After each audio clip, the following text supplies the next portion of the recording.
Good morning students. कल हम लोगों ने देखा था स्टेट लेजिस्लेचर के अंतर्गत विधानसभा का चुनाव कैसे होता है, उसके मेंबर्स कौन होते हैं, उसका एग्जिस्टेंस कैसे होता है, किन किन लोगों से मिलकर के विधानसभा का फॉर्मेशन होता है। आज स्टेट लेजिस्लेचर के अंतर्गत हम लोग विधान परिषद के बारे में जानेंगे कि विधान परिषद क्या होता है। हमने पहले बताया था विधानसभा के स्टेट लेजिस्लेचर के दो सदन या दो हाउसेज होते हैं, एक को विधानसभा और दूसरे को विधान परिषद कहा जाता है। बट विधान परिषद सभी स्टेट में नहीं होता। तो आज हम लोग विधान परिषद के बारे में कुछ जानकारी लेंगे। तो विधान परिषद, जैसा कि मैंने बताया कि भारत के सभी स्टेट्स में विधान परिषद का फॉर्मेशन नहीं हुआ है। केवल 7 स्टेट्स ही हैं भारत के जहां की विधान परिषद की स्थापना हुई है। द विधान परिषद और legislative council exist only 7 states. कौन कौन से स्टेट्स हैं? लाइक बिहार, उत्तर प्रदेश, जम्मू एंड कश्मीर, कर्नाटका, तेलंगाना और आंध्र प्रदेश।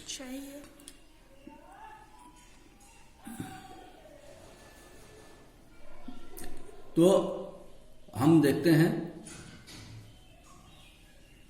कि 7 स्टेट्स में केवल विधान परिषद की स्थापना हुई है और इसके विधान परिषद के मेंबर्स को एमएलसीज यानी मेंबर ऑफ लेजिस्लेटिव काउंसिल्स कहा जाता है या विधान परिषद सदस्य भी कहा जाता है। The Vidhan Sabha of any state में decide to set up the Vidhan Parishad और टू रिमूव इट। तो विधान परिषद की स्थापना कब और किन परिस्थितियों में हो सकती है? ये विधान परिषद की स्थापना करने के लिए सबसे पहले तो विधानसभा जो होती है स्टेट्स की, उसके द्वारा विधानसभा के द्वारा एक बिल पास कराया जाता है और बिल जो पास होता है विधान परिषद की स्थापना के लिए, वो विधानसभा के सदस्यों के 2/3 मेजोरिटी यानी 2/3 मेजोरिटी, ये 2/3 मेजोरिटी के द्वारा जब पास किया जाता है तब पास किया जाता है और इसको फिर पार्लियामेंट में यानी भारत के संसद में भेजा जाता है, जहां की इस पे चर्चा होने के बाद उसको पास किया जाता है, फिर वो इफेक्ट में आता है।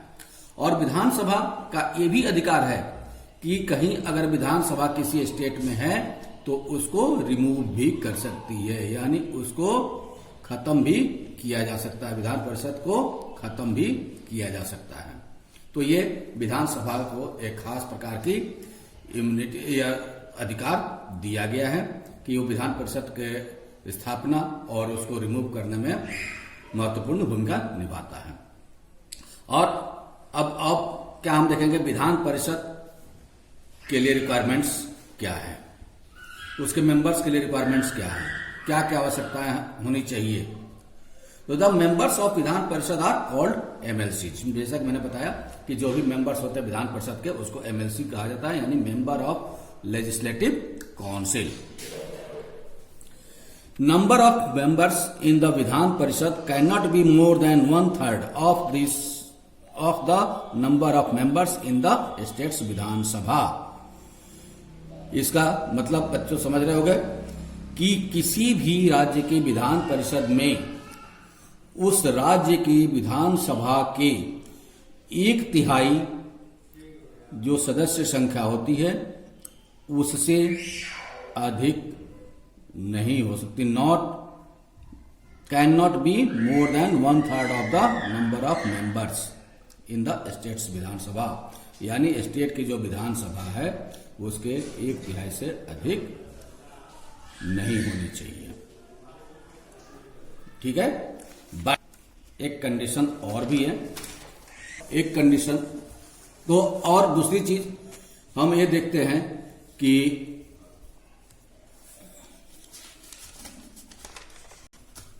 MLCs are not elected directly by the people. तो जो भी एमएलसी होते हैं, जैसे कि हमने पढ़ा था कि विधानसभा कि जो एमएलए होते हैं उसका चुनाव या इलेक्शन जनता के द्वारा डायरेक्टली होता है, वोटिंग के द्वारा, जनता के वोटिंग के द्वारा डायरेक्टली किया जाता है, डायरेक्टली जनता चुनती है उसको। लेकिन जो एमएलसी होते हैं यानी विधान परिषद के जो मेंबर्स होते हैं, जो सदस्य होते हैं, उनका डायरेक्टली चुनाव जनता के द्वारा नहीं होता है। दे आर इलेक्टेड इनडायरेक्टली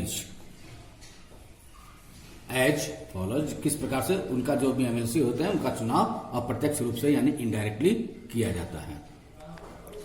इसके अंतर्गत 1/3 जो मेंबर होते हैं विधान परिषद के, वो कैसे चुने जाते हैं? वो इलेक्टेड किए जाते हैं एमएलए के द्वारा। जो राज्य के एमएलए होते हैं, जो मेंबर ऑफ लेजिस्लेटिव असेंबली यानी विधायक लोग जो विधानसभा में बैठते हैं, उनके द्वारा 1/3 सदस्यों को चुना जाता है। इसको हम बाइफर्केट करके भी देख सकते हैं कि टोटल नंबर्स जितने भी होते हैं विधान परिषद के सदस्यों के, तो उनका चुनाव जो होता है इनडायरेक्टली इलेक्शन होता है, इनडायरेक्टली रूप से चुने जाते हैं। उसके अंतर्गत जो 5/6 यानी 5/6 मेंबर्स है, टोटल संख्या के 5/6 मेंबर्स इनडायरेक्टली चुने जाते हैं। ठीक है, इनडायरेक्टली चुने जाते हैं। और 1/6 मेंबर्स जो हैं, जितने भी सीट हैं विधान परिषद के, उसके 1/6 मेंबर्स जो हैं वो क्या होते हैं? नॉमिनेटेड बाय गवर्नर, यानी उस राज्य के राज्यपाल के द्वारा नामांकित किए जाते हैं या मनोनीत किए जाते हैं या नॉमिनेटेड किए जाते हैं। कहते हैं कि नॉमिनेटेड जो किए जाते हैं गवर्नर के द्वारा, वो कहां से, किस क्षेत्र से किए जाते हैं, किस क्षेत्र से किए जाते हैं, किस प्रकार के लोग किए जाते हैं नॉमिनेटेड। तो उसके लिए हम एक वर्ड को ध्यान में रखें, क्लास, CLASS, क्लास। क्लास को हम ध्यान में रखते हैं तो इसको हम याद रख सकते हैं कि कहां से, किस क्षेत्र से हम गवर्नर जो है एमएलसी को या जो विधान परिषद के जो मेंबर्स हैं उसको नॉमिनेट करते हैं। सी फॉर कोऑपरेटिव सोसाइटी, यानी सहकारिता से संबंधित, कोऑपरेटिव सोसाइटी से संबंधित जो लोग होते हैं उनमें से, जो रिनाउंड लोग होते हैं, जो प्रतिष्ठित व्यक्ति होते हैं, उनमें से नॉमिनेट करता है। L फॉर लिटरेचर, यानी साहित्य से संबंधित, जो साहित्य में जो विख्यात व्यक्ति हैं उनको नामांकित कर नॉमिनेट करता है गवर्नर। ए फॉर आर्ट्स, यानी कला के क्षेत्र में, कला के क्षेत्र में जो व्यक्ति मशहूर होता है उनमें से भी गवर्नर के द्वारा नॉमिनेटेड किया जाता है। S फॉर साइंस, यानी विज्ञान के क्षेत्र में जिन्होंने उल्लेखनीय योगदान दिया है, जो व्यक्ति उल्लेखनीय योगदान दिए हैं साइंस के क्षेत्र से, उसमें से भी गवर्नर नॉमिनेट कर सकता है। Next S for social service, यानी सामाजिक सेवा के क्षेत्र में जो व्यक्ति अगर कोई महत्वपूर्ण काम किया है तो उस क्षेत्र में से भी गवर्नर किसी को नॉमिनेट कर सकता है विधान परिषद के सदस्य के रूप में। ये हो गया 1/6 मेंबर, तो टोटल मेंबर्स के 1/6 मेंबर इसमें से नॉमिनेट हो गए गवर्नर के द्वारा। बाकी बचे जो 5/6 मेंबर, उनको चुनाव इनडायरेक्टली किया जाता है। वो कहां से चुने जाते हैं? अब जो 5/6 मेंबर बचे हैं, 5/6 मेंबर में से 1/3 मेंबर, 1/3 सदस्य लोकल बॉडीज से चुने जाते हैं। जो गवर्नमेंट लोकल बॉडीज होती हैं, सरकारी स्थानीय निकाय, जैसे कि म्यूनिसिपैलिटीज और डिस्ट्रिक्ट बोर्ड। तो म्यूनिसिपैलिटीज और डिस्ट्रिक्ट बोर्ड्स के सदस्यों में से 1/3 सदस्य अप्रत्यक्ष रूप से चुने जाते हैं। और फिर 5/6 मेंबर ये जो बचे हैं उसके 1/12 यानी 1/12वां भाग, 1/12वां भाग 1/12 जो मेंबर्स हैं 3 इयर्स ग्रेजुएट्स के द्वारा, यानी जो भी उस राज्य की जनता है उसमें से जो व्यक्ति 3 साल पहले ग्रेजुएट हो चुका है, यानी स्नातक की उपाधि धारण कर चुका है 3 साल पहले, इलेक्शन होने से 3 साल पहले वो स्नातक की यानी ग्रेजुएट हो चुका है और उसका नाम वोटर लिस्ट में है, तो वो व्यक्ति 1/12 सदस्यों का चुनाव कर सकता है, यानी 1/12 सदस्यों का चुनाव कर सकता है। बाकी 5/6 में से 1/12 सदस्यों का चुनाव हायर सेकेंडरी स्कूल टीचर्स के द्वारा किया जाता है। हायर सेकेंडरी मीन्स जो +2 लेवल के टीचर्स हैं उनके द्वारा 1/12 भाग सदस्यों का चुनाव किया जाता है। बाकी बचे 1/3 मेंबर्स जो हैं वो चुने जाते हैं एमएलए के द्वारा, और एमएलए के द्वारा बल्कि चुने नहीं जाते हैं बल्कि उनको नॉमिनेट कर दिया जाता है। जैसे कि मान लो कि कोई व्यक्ति एमएलए के चुनाव में खड़ा हुआ और हार गया, तो ऐसे बहुत सारे लोग होते हैं। तो जो मेंबर्स हैं विधानसभा के, जो एमएलए हैं, वो लोग उनमें से किसी किसी को चुन देते हैं और चुन करके उनको विधान परिषद में भेज देते हैं। तो टोटल सीट्स जो है 5/6 बच रहा है, उसमें से 1/3 का चुनाव इस तरह से एमएलए के द्वारा एक तरह से कहा जाए तो नॉमिनेट कर दिया जाता है। ठीक है, तो हमने ये रिक्वायरमेंट्स को जाना और उसका इलेक्शन जाना कि इलेक्शन कैसे होता है एमएलसी का, एमएलसी कैसे बनते हैं। नेक्स्ट आता है, जैसे कि हमने पढ़ा था कि विधानसभा के इलेक्शन में एमएलए जो हैं ये मिल करके एक स्पीकर और डिप्टी स्पीकर का चुनाव करते हैं। ठीक उस और डिप्टी स्पीकर का चुनाव करते हैं, और किस लिए कि सदन जो विधानसभा है उसका कार्य सुचारू रूप से चल सके और उसको प्रिजाइड कर सके वो। ठीक उसी प्रकार से जो विधान परिषद होता है उसके भी प्रिजाइडिंग ऑफिसर होते हैं। ठीक है, प्रिजाइडिंग ऑफिसर होते हैं, तो इनका भी चुनाव जो एमएलसी लोग होते हैं, जो विधान परिषद के सदस्य होते हैं, उन्हीं में से किसी के, सभी लोगों के द्वारा उन्हीं में से किसी का चुनाव किया जाता है, जिसमें कि एक चेयरपर्सन होता है और एक डिप्टी चेयरपर्सन होता है, चेयरमैन होता है। ठीक है, उसको विधानसभा में हम लोग स्पीकर और डिप्टी स्पीकर बोलते हैं, और यहां विधान परिषद में हम उसको चेयरमैन और डिप्टी चेयरमैन बोलते हैं। ठीक है, तो प्रिजाइडिंग ऑफिसर में the members of the Vidhan परिषद elect A chairman and A deputy chairman from among themselves, यानी जो भी एमएलसीज हैं उन एमएलसीज में से ही कोई व्यक्ति एमएलसी के द्वारा, सभी एमएलसी के द्वारा एक चेयरमैन और एक डिप्टी चेयरमैन का चुनाव करते हैं। In the chairman's absence the deputy chairman presides. जब किसी कारण से चेयरमैन एब्सेंट है, सदन में नहीं पहुंच पा रहा है, हाउस में नहीं जा रहा है, तो उसके जगह पर डिप्टी चेयरमैन कार्यभार संभालेगा। जैसे कि हम लोगों ने विधानसभा के संबंध में पढ़ा था कि अगर स्पीकर एब्सेंट है किसी कारणवश, तो डिप्टी स्पीकर वहां पे कार्यभार संभाल लेगा। तो ठीक इसी प्रकार से विधान परिषद में अगर चेयरमैन एब्सेंट है, नहीं आ रहा है किसी कारणवश, तो वहां पे डिप्टी चेयरमैन कार्यभार संभाल लेगा। अब हम देखते हैं कि विधान परिषद का टर्म कितना होता है। टर्म मीन्स अवधि, कितने सालों के लिए एमएलसी का चुनाव होता है। तो टर्म के बारे में हम देखते हैं कि term of MLCs are 6 years and the Vidhan Parishad can not be dissolved, hence it is a permanent body. जो भी एमएलसी चुने जाते हैं उनका चुनाव 6 वर्ष के लिए, 6 years के लिए किया जाता है, और विधान परिषद को डिसॉल्व नहीं किया जा सकता है। कैन नॉट बी डिसॉल्व्ड, यानी विधान परिषद को किसी भी अवस्था में भंग नहीं किया जा सकता। Hence it is a permanent body, चूंकि यह अस्थायी बॉडी है, स्थायी सदन है। विधानसभा के संबंध में हमने देखा कि विधानसभा का जो टर्म होता है वो 5 years का होता है, और विधानसभा को डिसॉल्व किया जा सकता है। बट यहाँ पर हम देखते हैं कि विधान परिषद के सदस्यों की जो टेन्यूर होता है, जो अवधि होती है, वो 6 years की होती है, और विधान परिषद को डिसॉल्व यानी भंग नहीं किया जा सकता। Okay, isn't it? 1/3 of its members retire every 2 years and new members are elected for empty seats. अब जितने भी विधान परिषद के सदस्य हैं उसमें से 1/3 सदस्य प्रत्येक 2 वर्ष के बाद रिटायर हो जाते हैं। ठीक है, और जो भी खाली सीट होता है उसी के लिए प्रति 2 वर्ष पे इलेक्शन होता है। ठीक है, अंडरस्टूड?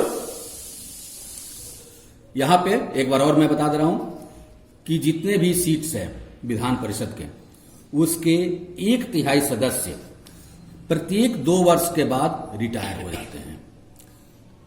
ठीक है, जैसे कि मान लो कि 90 सीट्स है, 30 के 1/3 सदस्य कितने हुए?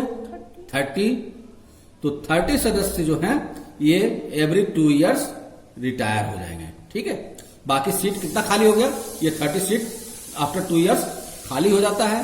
तो खाली होता है तो फिर ये 30 सीट्स के लिए ही आफ्टर 2 इयर्स इलेक्शन होता है, जो कि इनडायरेक्टली होता है। इसके बाद फंक्शन लेजिस्लेचर, स्टेट लेजिस्लेचर जो है राज्य की विधायिका का काम क्या है। आखिर विधायिका है तो कुछ काम के लिए होगी, तो क्या काम करता है? To make law on the state list subject including agriculture, land revenue, public health, law and order, police etcetera.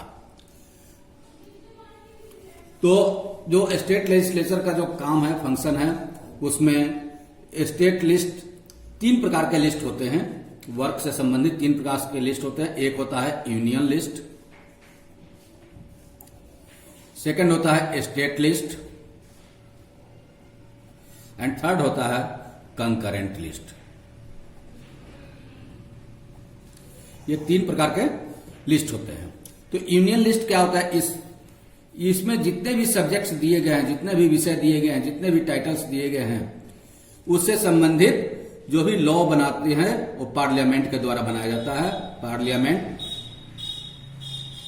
यानी संसद के द्वारा बनाया जाता है, जो कि केंद्र सरकार का काम है। स्टेट लिस्ट क्या है? ये स्टेट का मैटर होता है। ये स्टेट गवर्नमेंट के द्वारा जो भी लिस्ट में दिया गया, स्टेट गवर्नमेंट के द्वारा लॉ को बनाया जाता है। नेक्स्ट आता है कंकरेंट लिस्ट। कंकरेंट लिस्ट में यूनियन गवर्नमेंट और state government plus state government दोनों ही लॉ बना सकती है। लेकिन यूनियन गवर्नमेंट जब बनाएगी तो पूरे राज्य पे लागू होगा और ये मस्ट हो जाएगा। ये मस्ट है कि लागू करना ही है। बट स्टेट गवर्नमेंट अगर कंकरेंट लिस्ट से संबंधित जो भी सब्जेक्ट्स हैं उस पर अगर कोई लॉ बनाती है तो इसको केंद्र सरकार को बताना पड़ेगा, और केंद्र सरकार अगर कहती है कि ठीक है लागू किया जाए तो लागू हो जाएगा। अगर कहती है कि नहीं इसमें कुछ संशोधन भी किया जा सकता है तो संशोधन भी करके केंद्र सरकार स्टेट को देती है, और जो संशोधन केंद्र सरकार के द्वारा किया जाता है वही राज्य में लागू होता है। तो इसमें स्टेट लिस्ट से संबंधित जो भी सब्जेक्ट्स है उसके लिए कानून स्टेट लेजिस्लेचर के द्वारा बनाया जाता है। जैसे कि स्टेट लिस्ट में नाम है क्या, एग्रीकल्चर से संबंधित स्टेट गवर्नमेंट कोई भी लॉ बना सकती है। लैंड रेवेन्यू यानी भू राजस्व, भूमि कर, उससे संबंधित बना सकती है लॉ। पब्लिक हेल्थ जो लोक स्वास्थ्य है, लोगों के स्वास्थ्य से संबंधित बना सकती है लॉ। लॉ एंड ऑर्डर से संबंधित लॉ बना सकती है। पुलिस से संबंधित लॉ बना सकती है, यानी पुलिस स्टेट गवर्नमेंट का के अंडर में रहती है। ठीक है, नेक्स्ट आता है law can also make on the concurrent list subject, however it shares this power with the parliament, like subjects are marriage and divorce, education, electricity and factories etcetera. Okay, तो मैंने जैसे बताया कंकरेंट लिस्ट में जो भी subject दिए गए हैं, यानी हिंदी में इसको कहते हैं संघ सूची, यूनियन लिस्ट को संघ सूची, स्टेट लिस्ट को राज्य सूची, और कंकरेंट लिस्ट को कहते हैं समवर्ती सूची। ठीक है, तो कंकरेंट लिस्ट से संबंधित भी राज्य सरकार लॉ को बनाती है, जिसके अंतर्गत आता है जैसे कि मैरिज और डाइवोर्स, यानी विवाह और तलाक से संबंधित भी कानून स्टेट गवर्नमेंट बना सकती है।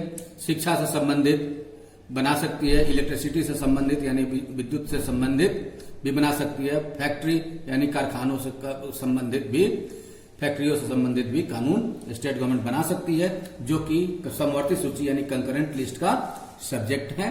बट इसे पार्लियामेंट को बताना पड़ेगा। अगर पार्लियामेंट चाहे तो इसमें कोई संशोधन करके राज्य सरकार को भेज सकती है। आज हम यहीं पे इस चैप्टर को समाप्त करते हैं। Have a nice day. इसको कोशिश कीजिए कि अच्छा लगे तो लाइक कीजिए, सब्सक्राइब कीजिए। Thank you students, have a nice day.